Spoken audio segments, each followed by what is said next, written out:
especially that young boy and his parents.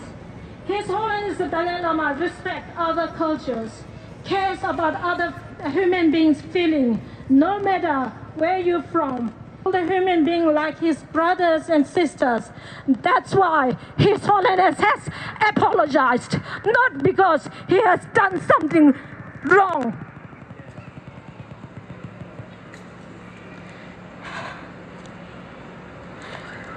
Here, I want to share my portion of my life experience.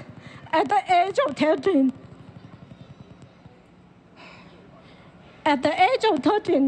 I became an orphan as my father was put in prison, put in CCP's prison. He posted the importance of basic human rights in Tibet, and long live Dalai Lama. I was expelled from the school due to my father's action. My father died soon after release from prison. So I escaped from Tibet to India for the search of basic human rights and education opportunity. I got the opportunity to study in Tibetan Children's Village School in India, founded by His Holiness the Dalai Lama for free. Our school's motto is others before self.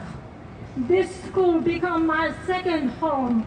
All the students like me, brought up in this school, exactly the school motto says, with full of love, compassion, and forgiveness. Dalai Lama is everything to us. He is a father, mother, grandparents, spiritual leader, manifestation of our nation.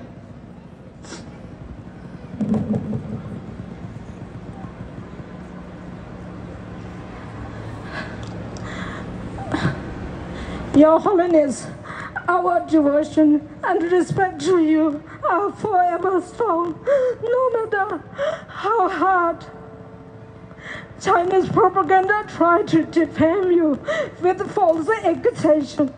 They have been wrong. They will be wrong, as the truth always prevails. Long live His Holiness the Dalai Lama. Thank you.